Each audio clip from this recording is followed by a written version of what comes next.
My name is John Hara, and I was a fairly ordinary young man in our small Scandinavian town. I had a pleasant life.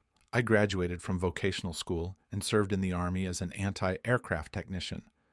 Later, I found a well-paying job with a company that rebuilt and installed machines for industry. On that particular Saturday that changed my life forever, I was 23 years old and still single. Then, my best friend's new girlfriend invited me to a party. The party was planned to be a Dutch treat and would take place in the evening. When I rang the doorbell of the house where the event was being held, I was in for a surprise. The door was opened by Jessica Moore. Although Jessica was pretty, I didn't like her at all, and I hardly ever socialized with her. She seemed arrogant and condescending to us blue-collar guys. It was incomprehensible because she herself worked in her parents' shoe store, which was no cause for pride. She had some sort of relationship with Martin Oliver, the spoiled son of a wealthy man from the same affluent part of our town. I couldn't stand Martin ever since he'd gotten hold of my girlfriend using Daddy's money and a new Mercedes. He humiliated me by spreading pictures of their liaison and then dumped her. Martin's father even published some angry letters in our local paper after someone poured a can of paint off on the new Mercedes. Martin blamed me, but quickly calmed down when some of the guys in my neighborhood let him know how this could turn out for him. When I arrived at the party, Jessica looked with obvious disgust at the bottle of Viat 69. "It is yours," Scotch whiskey I had brought, and said with disdain, "So you drink that stuff to make yourself look like a real man?" I replied, "No, but it's all I had." She continued, "But you can't not drink it, can you?" To end the conversation, I offered her something I was sure she would never accept. "Of course I can. If I have better things to do, there's a great band playing at Park Hall tonight. If you come dancing with me, I'll be sober and I'll drive." Jessica looked at me again in disgust, but noticing that most of the people in the room were silently looking at us, she smiled and said, "My pleasure." The guests applauded as she took my bottle, set it on the table, and said, "Come on, darling." Jessica's smile disappeared as soon as we were out the door, and she asked sharply, "Why the hell did you put on this show for me?" "Look on the bright side. You're spending a sober Saturday night with a nice guy." "What good guy? You're a crazy nerd." We didn't talk again until we got to my car. I cursed myself for being chatty, which had led to this stupid date with an arrogant bitch I didn't like. I knew I was going to get a lot of questions tomorrow, so I decided to keep my word and headed to the dance hall. Jessica must have read my mind because she barked, "Don't you dick around. This is your idea, so shut up and drive." She turned on the radio and listened to music for about 10 or 15 minutes, then turned to me and asked, "You didn't expect me to agree to this so-called date, did you?" "No." She smiled sweetly, and I noted how beautiful she was when she smiled, and said, "But I agreed to it."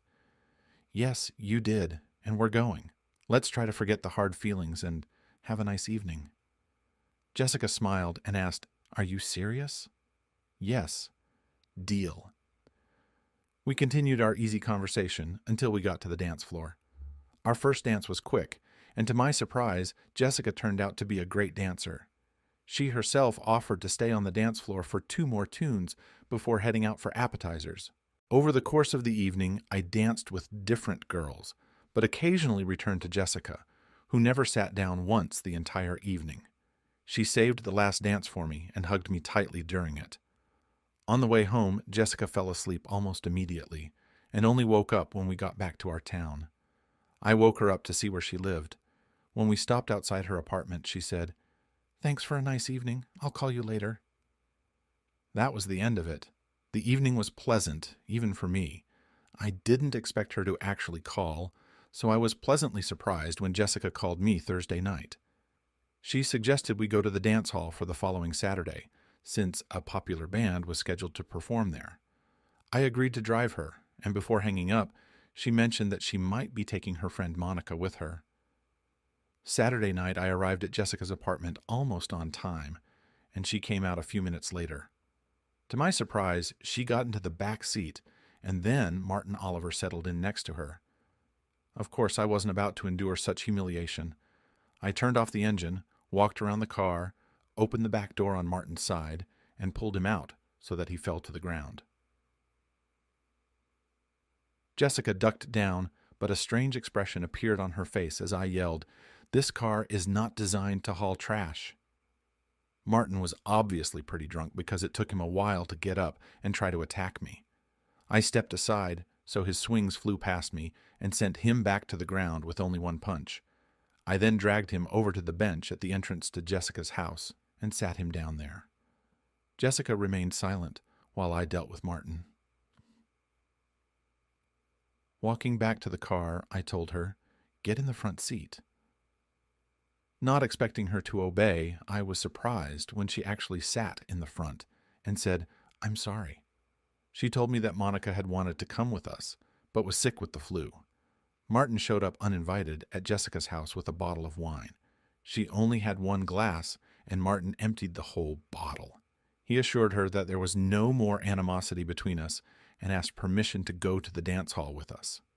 She added that Martin had once been something of a boyfriend to her, but now he was just a friend. Jessica and I spent a pleasant evening at the dance hall, and this time she stayed awake on the way home. When we stopped outside her apartment, she said she wasn't in the mood for anything more, but if I put those thoughts aside, I could come over for a cup of tea and a sandwich. I agreed. Jessica had a nice one-bedroom apartment with expensive furniture. Apparently her parents paid her a decent salary. She had bought 2 large prawn sandwiches in advance. Before I left her around 3 o'clock on Sunday morning, we agreed to have lunch together later that day. During lunch at a small restaurant, she told me the latest news about Martin. It turned out that after we left him on the bench, he went to the pub for another drink and then took a cab to the dance hall to get back at me. He wasn't allowed inside because he was very intoxicated and got into an argument and fight with the man at the ticket booth. A police patrol happened to be nearby, and after the altercation, he was taken to the station for the night. A few weeks later, Martin lost his driver's license for a year because he was caught speeding several times. The high fines for Saturday nights added to the speeding tickets became too much for the authorities. Within a few months, he had become an alcoholic and sometimes joined the local A-team, these unemployed drunks who gathered in the park for drinking parties. Jessica and I were surprised at how well we got along with each other and had almost identical opinions on many things. She was a beautiful girl, and my goal was to sleep with her as soon as possible. Unfortunately, Jessica took her time in this matter. She later admitted that she already had a crush on me, but was afraid that I would use her as a trophy to bruise Martin and then dump her. Of course, that wasn't true because I had warm feelings for her too, and had no intention of leaving her. It was Jessica's parents who had created the situation where we couldn't resist the temptation.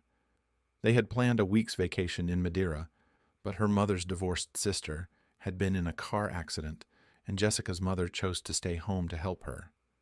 Her father didn't care if the trip fell through, so they gave the tickets to Jessica. She sold one of them to me for half price, and the travel agency agreed to change the reservation. Madeira is a Portuguese island in the Atlantic Ocean, about a 5-hour flight from Scandinavia. It is known for its Madeira wine and exotic flowers. We flew out early and arrived around 1 p.m.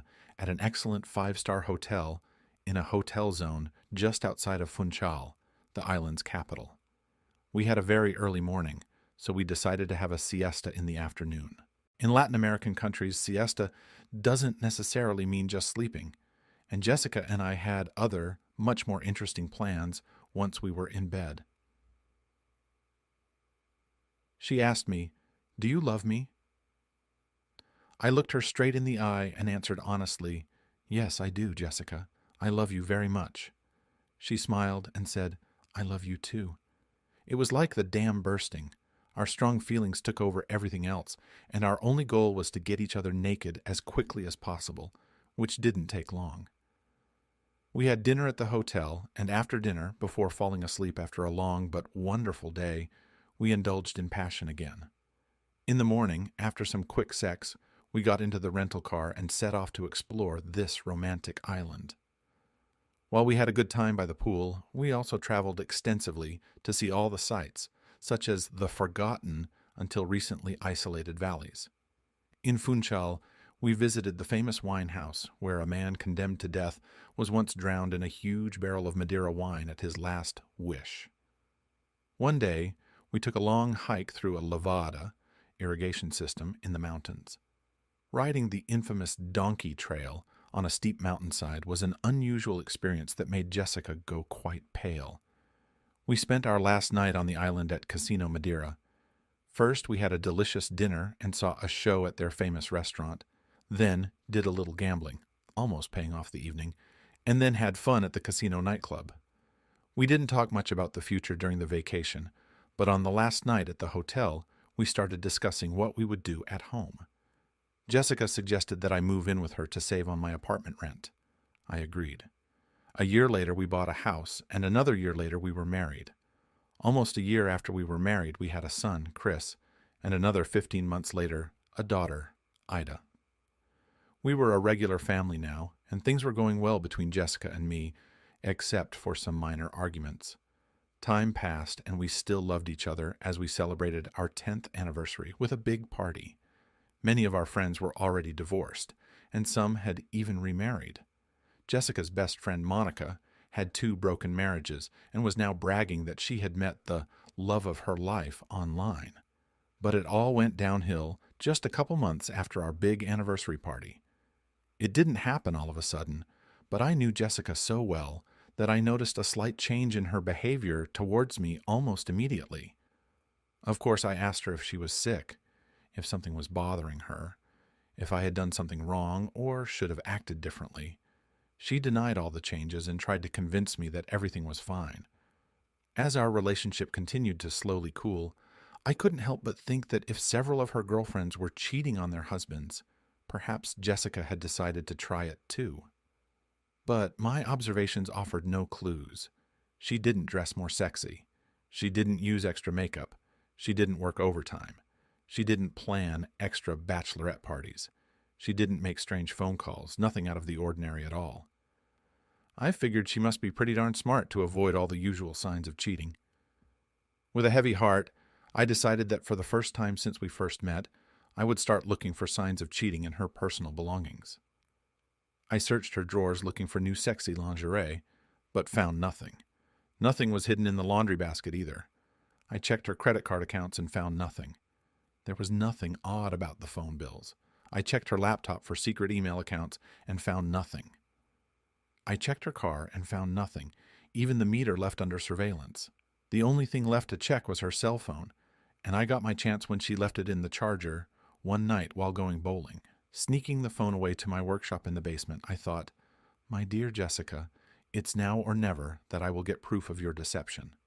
I read all the text messages, listened to all the voicemails, and wrote down all the unknown phone numbers for outgoing and incoming calls. I even checked some pictures she took with the camera in her phone. I then noted that she had not sent any photos to other phones or emails and had not received any. After checking the supposed numbers online, I was 100% sure there was nothing of interest in Jessica's phone, which meant I could see only 2 possible explanations for her new cool behavior toward me in bed.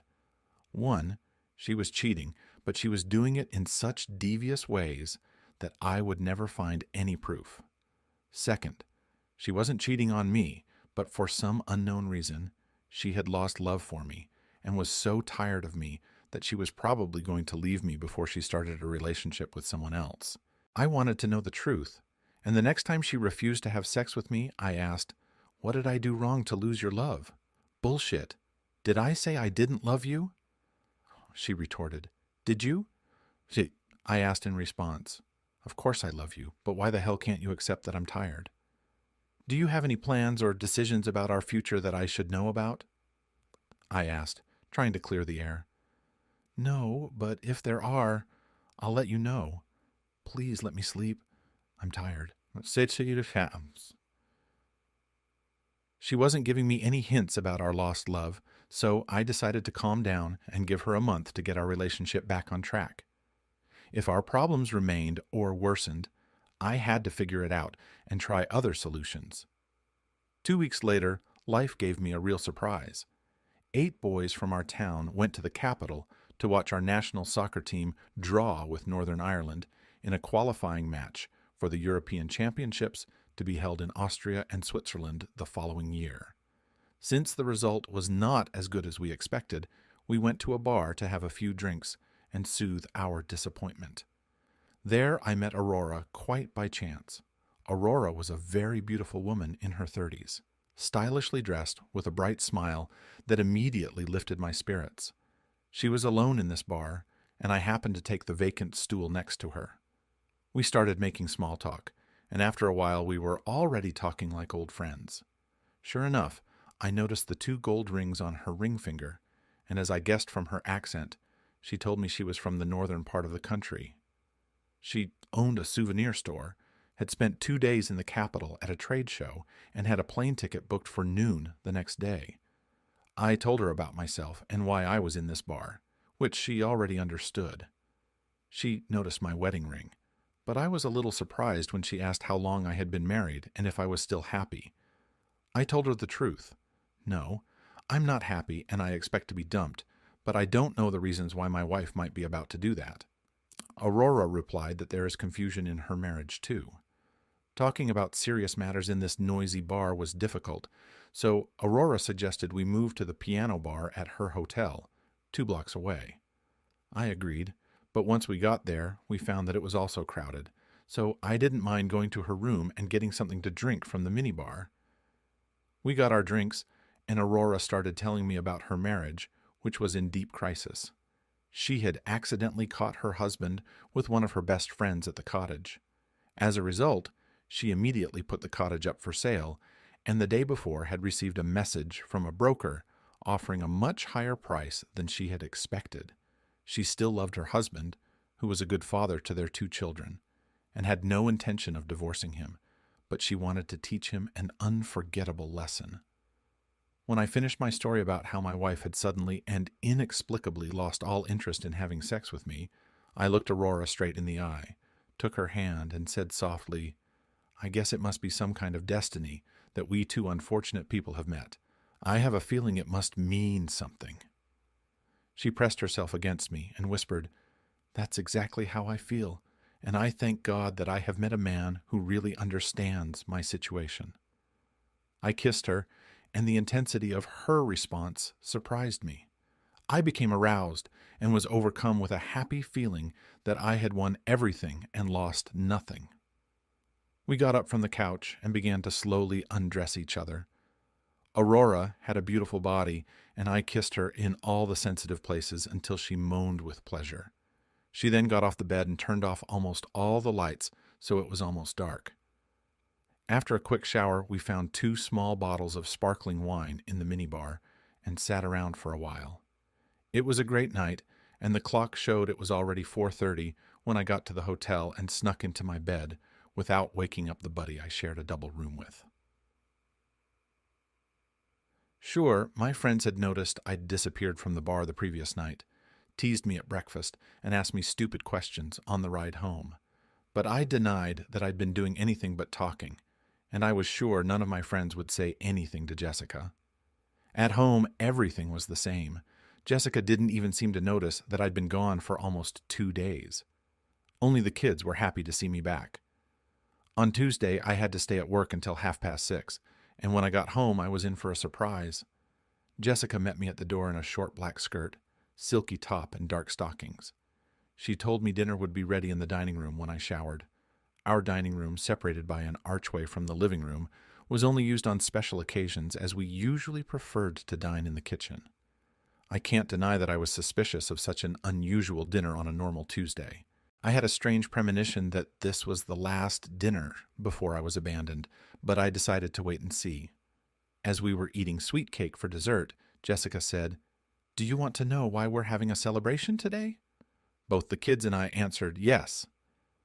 She continued, "I'm fired. My parents sold the shoe store today, and the new owner doesn't want me. I'll quit my job on Saturday, get my 6 months' paycheck, and be free to do whatever I want." Our son Chris asked, "You mean Grandpa fired you? He's cool." Jessica replied, "Not really. We found a better solution." Daughter Ida asked, "Did you find a new job, or are you going to stay home?"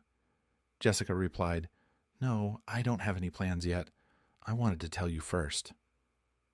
I didn't say anything, just started coughing, and Jessica gave me a strange look, but remained silent until the kids left the table. Then she told me that her parents had met an old friend who had convinced them to invest in a vacation project in southern Spain. They decided to retire and move there.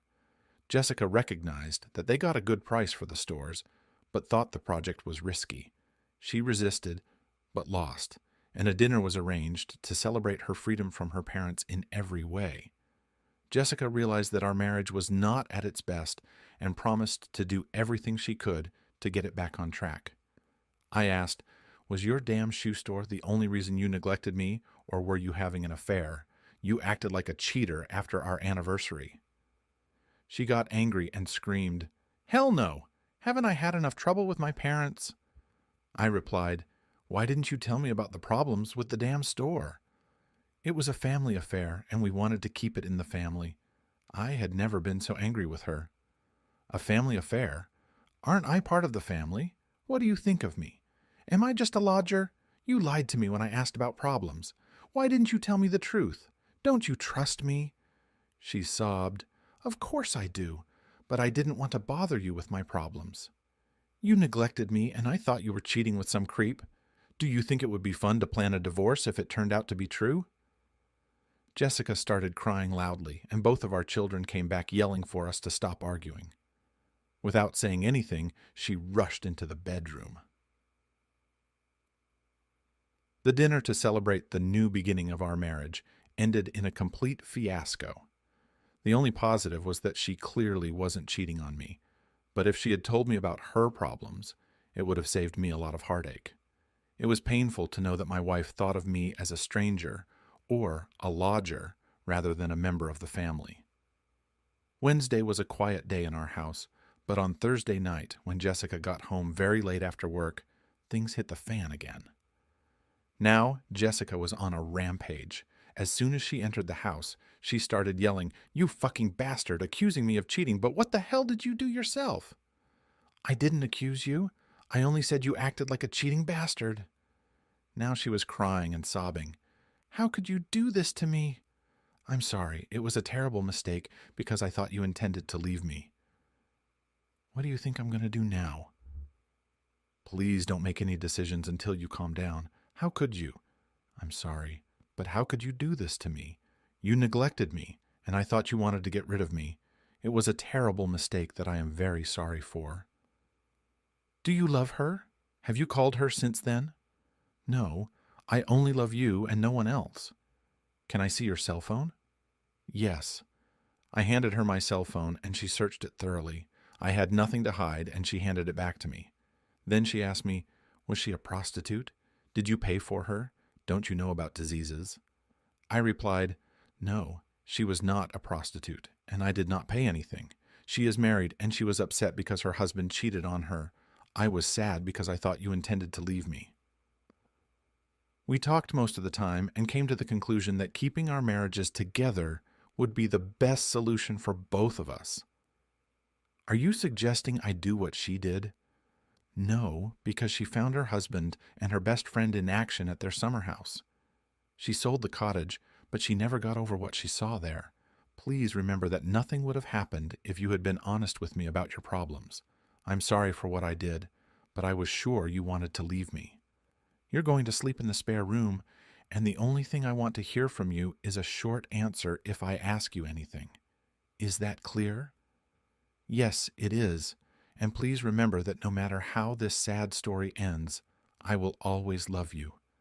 A man who loves his wife doesn't cheat on her. Please shut up."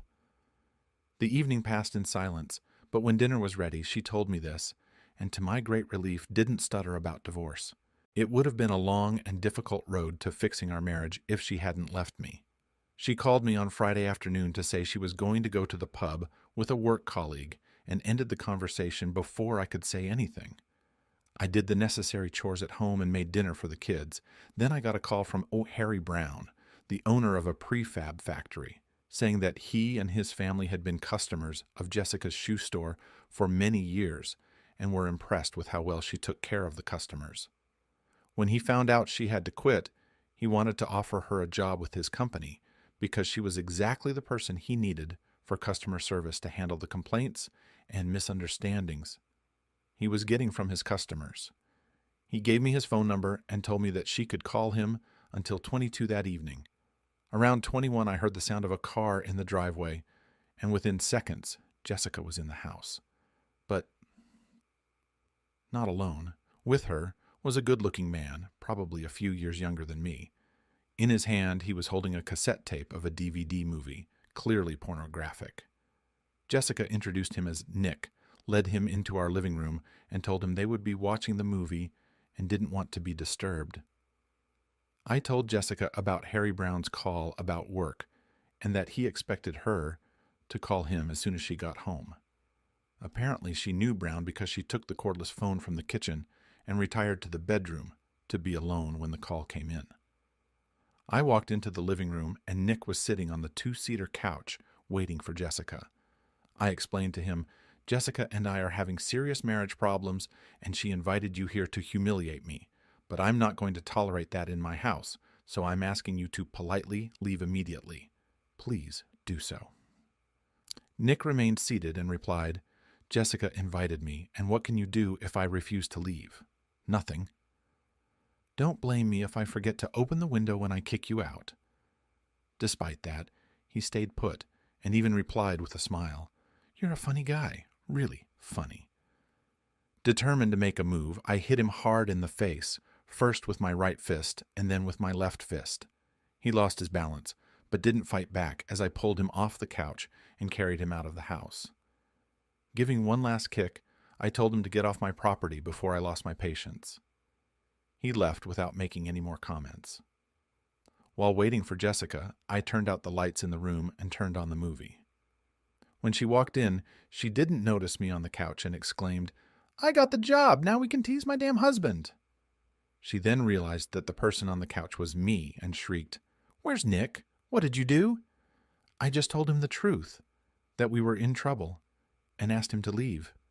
She reiterated her displeasure and asked, "Turn that movie off and tell me the truth."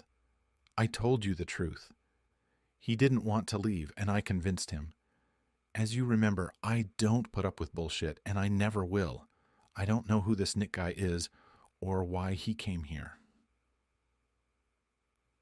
A week of silence passed between us. The following Saturday was Jessica's last day of work, and she spent the evening with her parents. We didn't speak again until the Saturday night party we were invited to. Before we left the house, she made her conditions. "Don't pretend we're doing well. Stay away from me and don't try to socialize. Don't drink so we can get back in a cab." I agreed. At the party, I stayed away from her and refrained from dancing because of my injured knee. Instead, I tried to find out which of the 7 friends who were with me at the match had told Jessica that I hadn't spent the night in my bed. One of the young guests, upon learning that I was Jessica Hara's husband, told me that she was Nick's sister. Her older sister, who worked with Jessica in a shoe store, suggested that Nick play the role of Jessica's lover. Neither Nick's wife nor Nick himself had any ill feelings towards me and took it all as a joke. Jessica was more outspoken than usual and flirted with the guys on the dance floor, but I didn't care until she came up to me and expressed her desire to end the evening. We walked home in silence, and she thanked me for honoring the terms of our agreement. I replied that I would always love her, no matter what happened. The next morning after breakfast, when the children had left to play, she thanked me again and asked me if I held a grudge against her for her behavior the previous night. I replied, "I love you and I don't blame you for it. I am sorry for my actions and I hope you will forgive me. I don't know what to say to that because you showed love in a very strange way. I regret it, and I will regret it for the rest of my life." She then talked about her new job, and I marveled at how well she was being paid for it. She didn't say anything about divorce, which gave me a faint hope of saving our marriage, but I knew it would take time. Over the next few days, there was a noticeable improvement in the relationship between Jessica and me. She started talking a little more than usual, and even asked me a few questions about things that had happened over the past week that she had not previously been interested in. When I informed Jessica on Wednesday night that I would have to work on Friday installing important equipment, she didn't mind. She told me her plans for Friday, including going to a bachelorette party with Monica and 2 other girls, and asked her parents to keep the kids overnight. Friday morning, she told me that her parents had agreed to take over babysitting. We didn't start work until after the plant closed Friday at 16 o'clock, as several other plants had to be moved to make room for the new equipment. By 7 o'clock in the evening, it was discovered that the foundation had not been built for the wrong model of machine that was required, and the installation was stalled. When I finally got home around midnight, I couldn't sleep because of worries about the job. I heard a car in the driveway and Jessica talking to someone in front of the house. They went into the kitchen, and I, protective of my home, cautiously opened the door to hear their conversation.